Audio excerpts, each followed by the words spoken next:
વડોદરાની એમએસ યુનિવર્સિટીમાં વડોદરાના વિદ્યાર્થીઓની અનામત બેઠકો ઘટાડવા સામે પૂર્વ વિદ્યાર્થીઓએ કલેક્ટરને આવેદનપત્ર આપી રજૂઆત કરી હતી.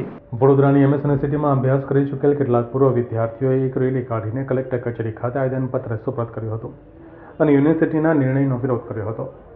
પૂર્વ વિદ્યાર્થીઓએ રેસકોર્સ સર્કલથી કલેક્ટર કચેરી સુધી રેલી કાઢી હતી. પૂર્વ વિદ્યાર્થીઓએ જણાવ્યું હતું કે પહેલાં તો સરકારે કોમન એક્ટ થકી એમએસ યુનિવર્સિટીની આગવી ઓળખ છીનવી લીધી અને હવે સ્થાનિક વિદ્યાર્થીઓની અનામત બેઠકો 70%થી ઘટાડીને 50% કરી દેવાનો યુનિવર્સિટી સત્તાધીશોએ કારસો રચ્યો છે. પૂર્વ વિદ્યાર્થીઓએ જણાવ્યું હતું કે વડોદરાવાસીઓ હંમેશા પોતાના સંતાનો એમએસ યુનિવર્સિટીમાં ભણે તેવું સ્વપ્ન જોતા હોય છે. આ વખતે તો ધોરણ 12 કોમર્સ અને સાયન્સનું પરિણામ પણ ઊંચું આવ્યું છે. ત્યારે વડોદરાના વિદ્યાર્થીઓ માટેની બેઠકો ઘટાડી દેવાના કારણે હજારો વિદ્યાર્થીઓને ખાનગી યુનિવર્સિટીમાં પ્રવેશ લેવો પડશે અને તેના કારણે વાલીઓ પર આર્થિક બોજો વધશે.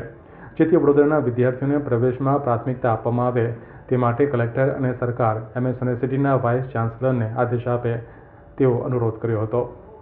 વાઇસ ચાન્સેલરશ્રીને વડોદરા શહેરના ગૌરવ સ્વામી એમએસ યુનિવર્સિટીનો એની અંદર વધારેમાં વધારે વિદ્યાર્થીઓ ભણે એવું એમનું મને કોઈ સ્વપ્ન લાગતું નથી.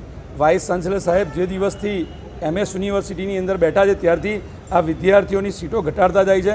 એમને વડોદરા શહેરના શૈક્ષણિક વિકાસ સાથે કોઈ જ સંબંધ ના હોય એવું વર્તાઈ રહ્યું છે અને વડોદરાના સ્થાનિક લોકો સાથે ઓરમાયું વર્તન રાખી રહ્યું છે. એના કારણે વડોદરા શહેરની આજુબાજુમાં આવેલી મોંઘીદાટ યુનિવર્સિટીઓ અને કોલેજો એની અંદર વિદ્યાર્થીઓને ફરજિયાત ભણવા જવું પડે છે અને લોકલ વિદ્યાર્થીઓને ન્યાય મળતો નથી. ત્યારે એફવાય બીકોમમાં એડમિશન મળતું હતું, અત્યારે 5340 કેમ કરવામાં આવ્યું? પહેલી વસ્તુ.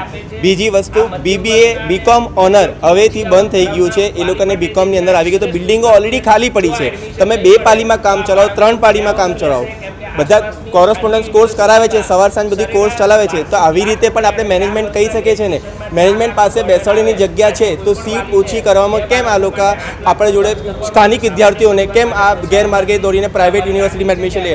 મારી એમએસ યુનિવર્સિટી છે, મારા છોકરો એમએસમાં જ ભણે એનો અધિકાર છે.